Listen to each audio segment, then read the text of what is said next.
Acknowledging that Jesus is the Lord of all, mengakui bahwa Tuhanlah yang memiliki segala sesuatu, membuat kita mudah untuk bisa murah hati sama orang lain. Kenapa ada orang yang kikir, yang pelit di dalam hidup ini?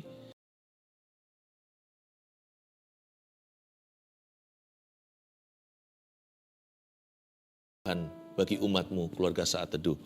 Berkati kami sekali lagi dengan firman-Mu, dan biarkan hamba-Mu selalu bersembunyi di balik salib-Mu, supaya front view, supaya pandangan di depanku adalah Tuhan. Sampaikan firman-Mu yang mengubahkan Tuhan Yesus. Beri kuasa hari ini ya Tuhan Yesus untuk manusia berubah dan untuk terjadi terobosan-terobosan baru khususnya dalam bidang profesi yang digeluti oleh umat-Mu. Dalam nama Tuhan Yesus, haleluya. Amin. Praise the Lord, puji Tuhan. Seperti doa tadi, saya ingin sekali berdoa agar profesi Anda sekalian diberkati, keluarga Saat Teduh tercinta. Hari ini saya menyampaikan sebuah prinsip kerajaan Allah. Judul khotbahnya adalah sambil memberkati kita diberkati. Supaya kita tidak syarat dengan perkara-perkara dunia, hati kita itu harus menghayati satu perkataan Tuhan Yesus. Sebab lebih diberkati untuk memberkati, lebih diberkati untuk memberi daripada untuk menerima. Sekali lagi, it is more blessed to give than to receive. Jauh lebih diberkati ketika kita memberi daripada waktu kita menerima. Tapi hari ini kita juga diingatkan bahwa Tuhan tidak pernah berhutang budi. Karena itu sambil memberkati, kita pun akan semakin diberkatinya. Amsal 3, 9-16 bunyinya. Muliakanlah Tuhan dengan hartamu dan dengan hasil pertama dari segala penghasilanmu. Maka lumbung-lumbungmu akan diisi penuh sampai melimpah-limpah, dan bejana pemerahanmu akan meluap dengan air buah anggurnya. Hai anakku, janganlah engkau menolak didikan Tuhan, dan janganlah engkau bosan akan peringatannya. Karena Tuhan memberi ajaran kepada yang dikasihinya, seperti seorang ayah kepada anak yang disayangi. Berbahagialah orang yang mendapat hikmat, orang yang memperoleh kepandaian, karena keuntungannya melebihi keuntungan perak, dan hasilnya melebihi emas. Ia lebih berharga daripada permata, apapun yang kau inginkan tidak dapat menyamainya. Umur panjang ada di tangan kanannya, di tangan kirinya kekayaan dan kehormatan. Sambil memberkati kita diberkati. Mari kita baca ayat 9 sekali lagi. Muliakanlah Tuhan dengan hartamu dan dengan hasil pertama dari segala penghasilanmu. Pengajaran hari ini dibuka dengan sebuah perintah untuk memuliakan Tuhan di atas harta benda. Bukan hanya memuliakan Tuhan itu bisa kita lakukan saat kita memuji, mengagungkan namanya. Memuliakan Tuhan itu terlebih dahulu adalah sebuah sikap hati atau cara pandang yang benar. Cara pandang kita terhadap harta yang kita miliki itu seperti apa? Apakah kita mengira bahwa kitalah pemiliknya? Kalau kita menganggap kita yang memiliki semua itu, kita tidak memuliakan Tuhan, berarti kitalah tuannya. Mengakui Tuhan sebagai Tuhan atas segalanya, termasuk harta benda kita, termasuk apapun yang kita miliki dalam hidup ini, barulah kita bisa menjadi berkat di dalam segala sesuatu, dalam segala mata penghasilan kita. Acknowledging that Jesus is the Lord of all, mengakui bahwa Tuhanlah yang memiliki segala sesuatu, membuat kita mudah untuk bisa murah hati sama orang lain. Kenapa ada orang yang kikir, yang pelit di dalam hidup ini? Karena mereka merasa mereka yang berhak. Tapi kalau kita tahu bahwa Tuhan yang punya semuanya, maka kita belajar dengar-dengaran dengan hati Allah. Kita jadi orang tidak menggenggam begini dengan perkara duniawi. Karena kita tahu semua itu hanya lewat lalu. Kita ini hanyalah orang-orang yang diberikan kepercayaan. Semua yang kita miliki dalam hidup ini yang sifatnya materi itu hanyalah kepercayaan ilahi. Kalau kita bisa menganggap, kalau kita bisa berpikir begitu, baru kita selaras dengan firman. Muliakan Tuhan dengan hartamu, artinya akui dulu bahwa Tuhan yang punya segala sesuatu. Kalau enggak, kalau kita punya konsep salah, persepsinya tidak benar, paradigmanya tidak betul, percuma kita mengaku-ngaku dengan mulut kita kalau di dalam hati kita memberhalakan harta benda. Kalau diam-diam tanpa kita akui, kita percaya bahwa kitalah tuan atas hak milik kita. Kalau begitu lihat ya, nanti sama Tuhan tidak akan pernah berserah penuh. Sama Tuhan juga nggak akan bisa nurut. Ketaatannya tidak akan ikhlas. Orang yang salah paham cara pandangnya, orang itu susah untuk mentaati perintah-perintah Allah. Muliakanlah Tuhan dengan hartamu itu artinya gain the right perspective about wealth. Mari kita dapatkan perspektif yang benar tentang material, tentang harta benda dunia. Lalu ayat 10 dikatakan, kalau kita sudah betulkan di dalam diri kita cara pandang yang salah, lalu kita belajar taat pada perintah-perintahnya, kita belajar nurut sama tuntunannya, maka lumbung-lumbungmu akan diisi penuh sampai melimpah-limpah. Dan bejana pemerahanmu akan meluap dengan air buah anggurnya. Hati-hati ya, ayat 10 tidak boleh kita pakai untuk menuntut Allah. Sebab Tuhan tidak berutang budi sama siapa-siapa. Tuhan itu berhak memberkati kita, dia juga berhak untuk tidak memberkati kita. Maksudnya secara materi. Kalau secara rohani, pasti Tuhan pasti memberkati. Karena kalau kita punya hati yang benar di hadapan Tuhan, bukannya kita dapat berkatnya, kita memperoleh sang pemberi berkat. Kita punya hubungan yang beres dengan Tuhan Yesus. Kita punya hubungan yang intim dengan Tuhan. Siapa memiliki Tuhan punya segala-galanya, sekalipun dia tidak punya segala sesuatu. Sekalipun kita itu terbatas secara hak milik benda, tapi kalau hati kita itu beres di hadapannya, maka kita punya hubungan tidak terputus dengan Yesus. Bukankah itu berkat tertinggi?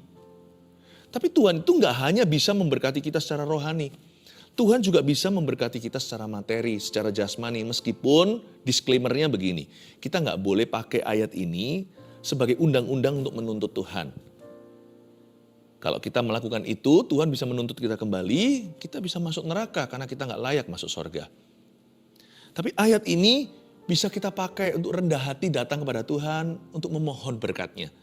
Tuhan nggak keberatan kalau kita itu datang merendah dan berkata, Tuhan, please bless me. So I can be a blessing. Berkati aku supaya aku bisa menjadi berkat buat orang lain. Please ambil ya Tuhan semua negatif spirit ini. Semua perasaan negatifku. Bantu aku Tuhan, bebaskan aku dari cekikan. Bukan dosa, tapi cekikan masalah, cekikan hutang piutang. Tuhan itu sanggup melepaskan tawanan. Tuhan bisa membelah Laut Merah. Tuhan mengeluarkan bangsa Israel dari tanah perbudakan. Hutang yang aku miliki, yang aku emban ini Tuhan, itu seperti perbudakan juga. Sebab siang, malam, pagi, petang, aku tidak bisa hidup bebas. Aku hidup seperti dikejar-kejar hantu. Tuhan, aku tidak mau hidup begini. Please help me. Tell me what to do. Tolong aku Tuhan, apa yang harus kulakukan. Beri aku hikmat. Seperti surat Yakobus katakan, kalau kita kekurangan hikmat kita bisa minta, give me wisdom. Apa yang harus aku lakukan? Aku akan menata hidupku ulang. Aku akan menata kembali manajemen yang bagus. Kehidupan finansil keluarga kami. Kalau dulu aku salah kaprah, aku gegabah, aku belajar dari kesalahanku. Tidak akan kuulangi Tuhan, bantu aku Roh Kudus untuk menata kembali. Dan untuk membangun kembali di atas reruntuhan finansilku. Ayat ini bisa kita pakai sebagai pengharapan. Maka lumbung-lumbungmu akan diisi penuh sampai melimpah-limpah. Jikalau ayat 9 tadi adalah sebabnya, ayat 10 adalah akibatnya. Muliakanlah Tuhan dengan hartamu, maka lumbung-lumbungmu akan diisi penuh. Muliakanlah Tuhan dengan hartamu dan dengan hasil pertama dari segala penghasilanmu. Jangan pelit jadi orang, jangan pelit supaya hidupmu diberkati. Maka bejana pemerahanmu akan meluap dengan air buah anggurnya. Yang satu adalah cause, yang satu adalah effect. Yang satu adalah sebab, ayat 9, muliakan Tuhan dengan harta. Ayat 10 adalah akibatnya. Sangat besar kemungkinannya Tuhan akan tunjukkan kemuliaannya. Sebab Tuhan tidak hanya sanggup memberkati kita secara rohani, Tuhan juga mati secara jasmani di atas kayu salib, bukan? Berarti Tuhan sanggup memberikan perkara-perkara jasmani juga untuk memenuhkan hidup kita. Carilah dahulu kerajaan sorga serta kebenarannya. Hati itu harus selalu rindu untuk melakukan apa yang Tuhan katakan. Itu maksudnya cari kerajaannya. Itu maksudnya cari kebenarannya. Aku mau hidup benar di hadapan Tuhan luar dalam, maka segala sesuatu akan ditambahkan. Apa yang ditambahkan? Segala sesuatu yang ditambahkan itu di kitab Injil Matius. Tuhan tadinya jelaskan burung pipit di udara tidak bekerja tetapi diberi makan. Bunga di padang dia hiasi. Semua bicara tentang berkat jasmani yang dicari oleh orang-orang duniawi. Setiap hari pikiran mereka hanya itu saja. Itu yang dicari oleh orang-orang yang tidak takut akan Allah. Tapi Bapamu tahu apa yang kau butuhkan sebelum kamu memintanya. Apa maksudnya segala sesuatu ditambahkan? Maksudnya perkara-perkara jasmani ini, kebutuhan kita, bahkan keinginan. Ini baju kita, makan minum kita, pekerjaan kita, keuangan juga. Yang disebut segala sesuatu ditambahkan itu areal materi. Sedangkan carilah kerajaan sorga dan kebenarannya itu areal rohani. Kalau ini beres dulu kerohanian, percayalah Tuhan itu adil dan benar. Tuhan tidak akan pernah membiarkan orang benar itu sendirian, tidak pernah meninggalkan mereka. Dan Tuhan tidak akan mengizinkan keturunan mereka minta-minta roti di jalan. Allah kita itu sanggup dalam segala kekayaan dan kemuliaannya dalam Yesus Kristus Tuhan di sorga. Dia sanggup memenuhi dan memenuhkan kebutuhan kita. Muliakan Tuhan dengan hartamu. Miliki dulu sifat dan sikap hati yang benar. Maka lumbungmu akan diisi penuh. Ayat 11, hai anakku, janganlah engkau menolak didikan Tuhan. Dan janganlah engkau bosan akan peringatannya. Jangan pilih-pilih pengajaran, maksudnya ayat ini. Setiap kebenaran itu kita butuhkan. Giving, firman tentang memberi itu tidak populer. Tetapi itu juga firman Allah. Kita nggak boleh tebang pilih kalau mau belajar kebenaran, kalau mau cari kerajaan sorga, maka kita harus menerima seluruh atau semua kebenarannya. Dan motivasi saya mengajarkan soal memberi, soal memberkati ini, motivasiku murni. Saya seorang gembala, jadi tugas saya adalah memberi makan domba-domba. Salah satu makanan rohani adalah soal memberkati atau soal memberi. Bukan hanya soal diberkati, bukan hanya soal menerima, tetapi lebih diberkati untuk memberi daripada menerima. Dua-duanya penting. Malahan kita harus mengerti, sambil kita memberkati, sambil kita memberi, kita pun akan semakin diberkatinya. Motivasi saya murni mengajarkan ini kepada Anda. Tidak ada penggalangan dana. Semua yang saya sampaikan itu dalam kemurnian di saat teduh bersama juga di Gereja Mawar Sharon untuk memuridkan Anda. Kalau area ini tidak dimuridkan, nanti biar lihat, nanti jebolnya di sini terus. Di sini akan jadi area abu-abu, di sini tinggal kuasa kegelapan. Bukannya tidak ada financial freedom atau kemerdekaan finansial, malah akan ada cook yang dipasang bukan oleh Tuhan, tapi akan ada cook iblis di situ. Akan ada perbudakan. Jangan sampai kehidupan finansial Anda, kehidupan keuangan Anda adalah tanah perbudakan Mesir itu. Tuhan mau membawamu keluar, dan cara membawamu keluar bukan dengan keegoisan. Cara membawanya keluar bukan dengan menerima, orientasinya diri sendiri. Cara kita keluar seringkali adalah dengan kita belajar murah hati, berani memberi. Ingat janda di Sarfat? Ingat janda-janda yang di perjanjian lama ketika Elia juga ada, Elisa juga ada. Mereka ketika belajar untuk membuat yang namanya adonan terakhir itu atau tepung yang terakhir di tangannya itu lalu diberikan pada Nabi, bukan karena Nabi itu perlu makan. Sebab Nabi tersebut sudah dikasih makan oleh Tuhan dengan gagak-gagaknya, tidak perlu janda, tidak perlu tangan manusia. Tapi di situ ada sebuah prinsip, hari itu Nabi Israel bukannya mau makan rotinya, tapi mau memuridkan janda ini dan anaknya, mau memuridkan keluarga ini, mengentaskan mereka dari mental kemiskinan, dan mentalitas korban. Dia ajarkan. Dia datang ke sana itu, sudah dalam kondisi kenyang. Udah makan langsung dari gagak. Dikasih roti dan dikasih daging juga kalau Anda baca. Dia datang udah kenyang. Dia nggak perlu makan itu ujian dari Tuhan. Tuhan mau memberkati, mau mengentaskan kita dari tanah perbudakan, tapi jalan atau jalurnya bukan lewat mementingkan diri sendiri. Tuhan mau ajari prinsip kerajaan Allah yang jauh lebih tinggi. Tuhan ajari kepada perempuan itu, kepada janda tersebut dan kepada anaknya, bahwa satu jalan untuk diberkati adalah dengan memberkati. Tuhan mau tunjukkan pada keluarga ini. Tuhan mau training mereka. Tuhan mau bukakan pintu baru yang mereka tidak tahu. Hei, kalau kamu mau jalan dalam berkat-berkatku, kamu harus jadi berkat dulu. Lihat nanti, ujilah aku. Tidakkah aku akan membuka tingkap langitku untuk memberkatimu. Kamu tidak akan makan roti terakhir ini lalu kamu mati. Minyakmu akan terus mengalir di buli-buli, tidak akan pernah berhenti. Akan diisi penuh sampai melimpah. Hai anakku, jangan engkau menolak didikan Tuhan. Jangan sensitif. Kalau Tuhan mulai jamah area soal keuangan. Karena di area ini bukan hanya sensitif atau peka, banyak orang trauma. Saya tahu tidak sedikit dalam sejarah. Mungkin banyak orang pernah dimanipulasi oleh seseorang. Karena itu jangan izinkan dirimu itu, jangan sampai kita itu menutup pintu. Kita hanya mau diajari soal itu. Soal hal yang lain, kita nggak menerimanya. Karena kita trauma berat di sana. Hai anakku, jangan engkau menolak didikan Tuhan. Kalau kita mau diberkati, kita harus dididik dalam kebenaran soal keuangan. Jangan engkau bosan akan peringatannya. Bahkan pengajaran Tuhan itu ada peringatan di dalamnya. Karena Tuhan memberi ajaran kepada yang dikasihinya. Seperti seorang ayah kepada anak yang disayanginya. Saya tahu maksud hati Tuhan mengajarkan hari ini di saat teduh bersama adalah karena because He loves you, karena Dia mengasihimu. Dan karena Anda dikasih, Anda disayangi because He wants to bless you, karena Dia ingin memberkatimu. Ayat 13, berbahagialah orang yang mendapat hikmat, orang yang memperoleh kepandaian. Ini yang dimaksud dengan transformasi pikiran atau pembaharuan akal budi Roma 12. Semoga apa yang saya ajarkan sekarang ini, di saat teduh hari ini akan merombak cara berpikir yang salah, bahkan yang trauma pun disembuhkan.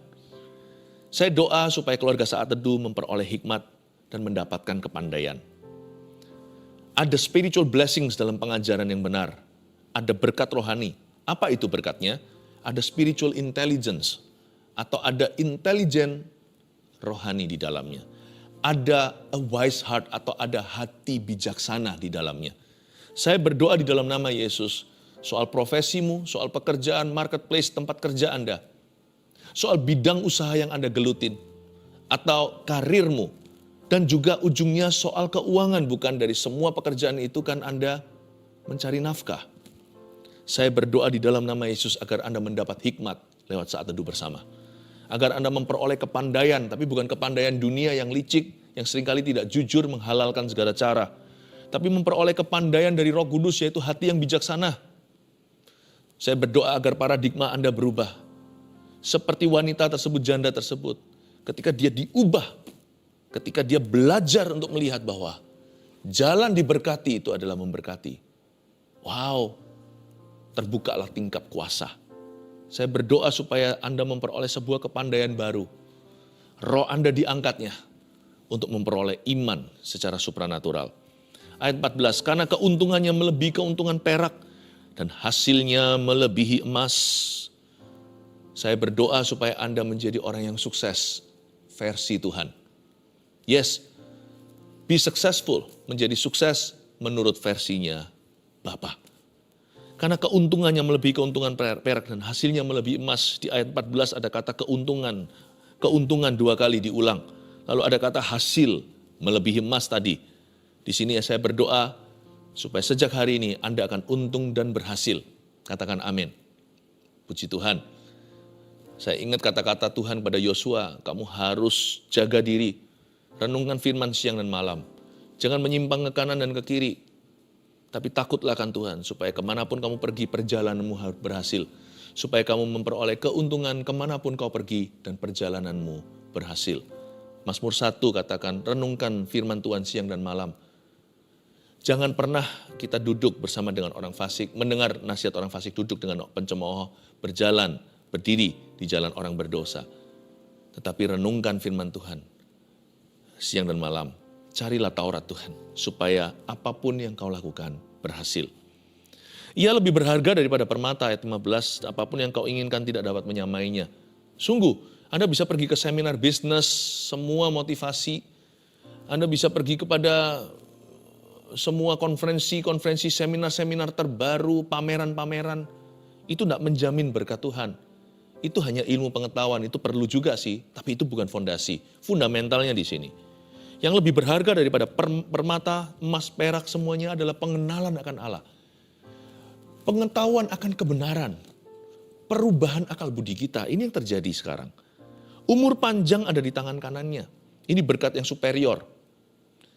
Umur panjang di tangan kanannya, di tangan kirinya kekayaan dan kehormatan. Tangan kiri sini adalah berkat yang inferior. Selalu yang namanya berkat materi itu yang lebih rendah. Berkat Tuhan yang paling murah adalah keuangan. Berkat Tuhan paling tinggi itu, ini dia, umur panjang ada di tangan kanannya. Kehidupan. Di tangan kirinya kekayaan dan kehormatan, meskipun berkat materi itu lebih sifatnya lebih inferior, lebih rendah dibanding dengan berkat kehidupan. Namun Tuhan juga memberkati dengan cara demikian menjadi kesaksian.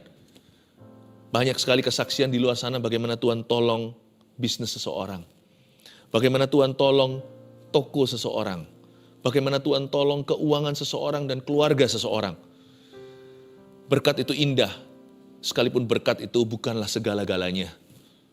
Di tangan kirinya kekayaan dan kehormatan, inferior, lebih rendah, tapi testimonial. Tapi menjadi kesaksian indah. Tapi yang harus kita utamakan adalah berkat yang di tangan kanan, umur panjang. Ini bicara tentang segala sesuatu yang Tuhan percayakan di hidup kita itu awet, panjang sifatnya. Kalau Tuhan memberkati kita, terus kita nggak jadi lari dan lupa. Tuhan memberkati dan mengangkat kita, kita nggak jadi sombong dan menekan orang lain. Ketika Tuhan mulai memandang kita, kita nggak lupa daratan. Kita nggak lupa diri dan lupa teman. Umur panjang di tangan kanan itu bukan hanya happy birthday to you, umur sampai 80-90. Tapi apapun yang Tuhan taruh di tanganmu itu sifatnya berumur panjang. Apapun yang Tuhan kasih di tangan Anda itu dikelola dengan baik dan benar. 1 talenta jadi 2, 2 jadi 4, 5 jadi 10. Tidak disembunyikan di bawah tanah, tapi dikelolanya. Awet gitu di tangan orang tertentu, karena orang itu punya hubungan dengan Tuhan.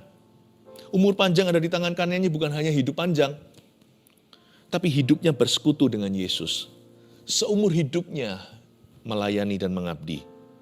Ini saya sebut the blessing of longevity. Berkat itu yang sifatnya ditarik panjang sekali. Any blessing given, segala berkat yang diberikan ke orang itu awet di tangan. Dan orang itu punya hubungan dengan sang pemberi berkat yang tak terputus. Saya kasih review ya. Dan inilah 3 pewahyuan dari pelajaran kita hari ini lewat kitab Amsal. Sambil memberkati kita diberkati, berikut ini instruksi. 1, kita hanyalah hamba, sebab Tuhanlah yang empunya segalanya di hidup kita. Hiduplah dan berpikirlah seperti seorang hamba sungguhan. Tuhan, aku tidak memiliki apa yang aku miliki. Engkau yang empunya segala sesuatu. Kalau kita bisa punya sikap seperti ini, kita memuliakan Tuhan. Memuliakan Tuhan tidak dimulai dengan gembar-gembor berita, oh mulialah namamu. Memuliakan Tuhan dimulai dengan orientasi yang benar, prioritas yang benar, dan cara pandang yang berkenan kepada Tuhan. Jangan suruh Tuhan sesuaikan dengan kebutuhan kita.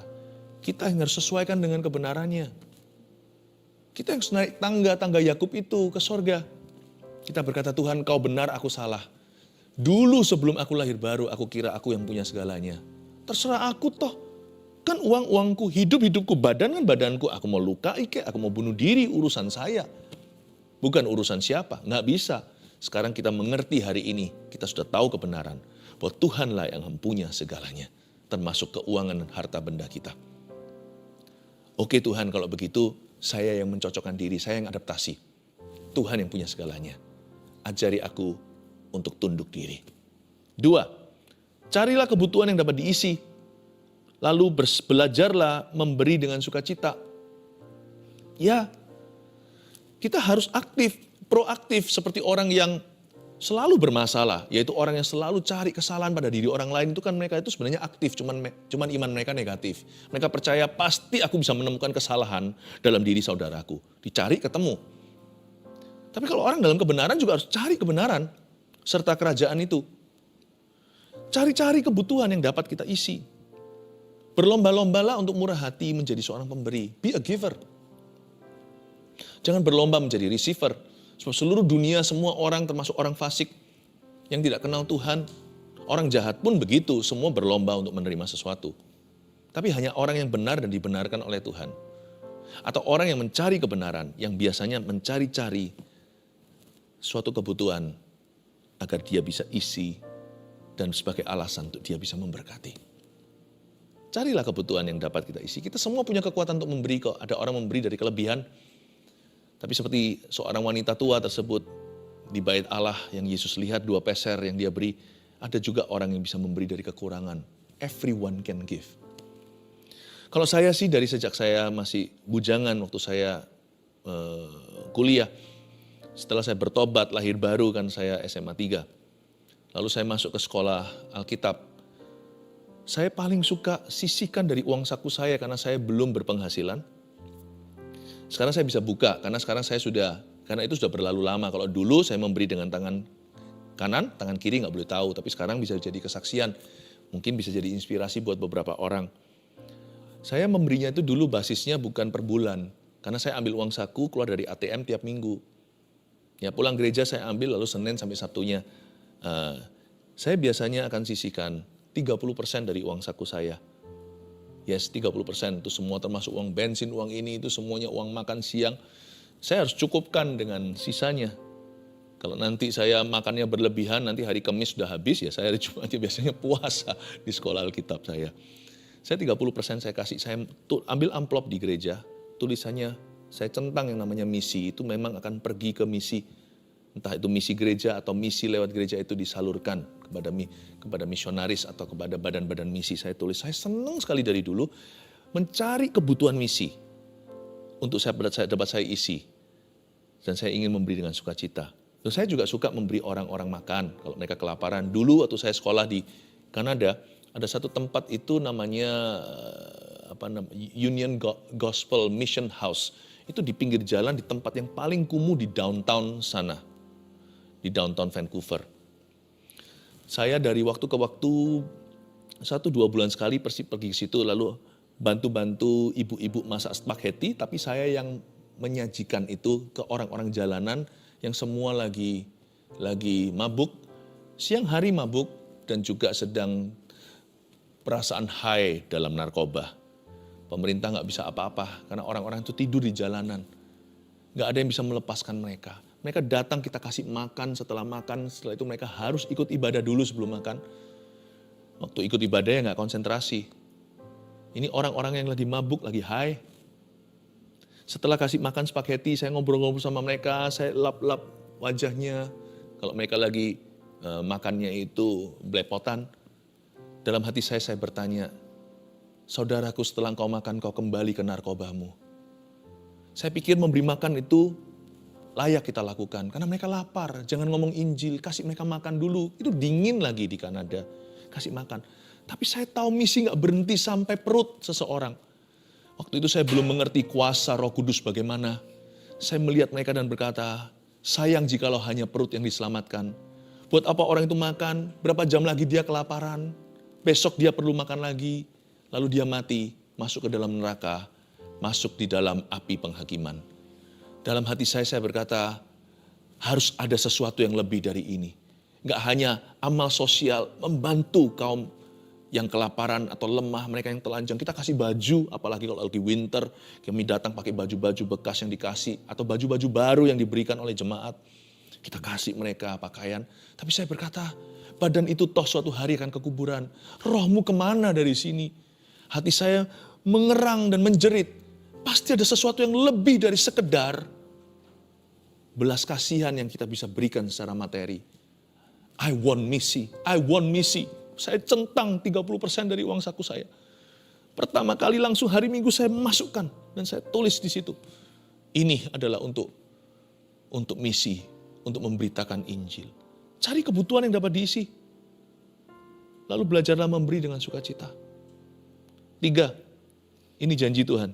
Tuhan sanggup terus-menerus memberkati kita dengan tiada hentinya. Makanya ada ayat umur panjang di tangan kanannya. Berkat Tuhan itu panjang. Terus-menerus Tuhan jadikan kita langganan. Langganan diberkati karena kita langganan memberkati. Arti umur panjang itu jangan genggam begini. Apapun ya yang materi dalam hidupmu jangan digenggam begitu. Nanti Tuhan gak bisa berikan lagi. Dan apapun yang Tuhan berikan juga gak keluar dari situ. Dibuka-buka paksa juga gak mau. Sama Tuhan tuh belajar begini, berserah. Supaya berkat itu bisa melewati. Ada bagianmu, ada bagian orang lain melaluimu. Supaya kita bisa menjadi saluran, bisa menjadi channel, bisa menjadi kerannya Tuhan. Jangan lupa, jangan takutlah, jangan khawatir kalau kita menjadi keran. Masa kita sendiri gak basah? Mana ada keran waktu dibuka dia kering? Kalau ada airnya pasti dia basah. Kita sendiri pun akan dibasahi dan diberkati. Sambil memberkati kita diberkati. Umur panjang di tangan kananmu. Kalau memberi sama Tuhan, Tuhan kita belajar jadikan itu gaya hidup kita. Sebab Tuhan kita sanggup terus menerus memberkati kita tiada henti-hentinya. Amin. 3 poin ini, catatlah, kita hanyalah hamba sebab Tuhanlah yang mempunyai segalanya di hidup kita. 2, carilah kebutuhan yang dapat diisi lalu belajarlah memberi dengan sukacita. 3, Tuhan sanggup terus-menerus memberkati kita dengan tiada henti-hentinya. Saya rindu agar hari ini di saat teduh, kami bisa berdoa memberkati profesimu dan memberkati pekerjaanmu. Kita nyanyikan lagu ini dulu dan kita bawa iman kita ke tahta Tuhan. Lapangkanlah tempat kemah. Haleluya, mari kita angkat kedua tangan kita untuk menerima berkat. Umur panjang di tangan kananmu, kekayaan hormat di tangan kiri. Jalannya pun penuh dengan damai sejahtera senantiasa. Bawalah berkat ini, jadilah berkat. Dan selalu diberkati dalam segala sesuatu yang kau lakukan. Yesus sayang padamu. Terimalah semuanya ini dengan iman. Di dalam nama Tuhan Yesus, haleluya. Amin.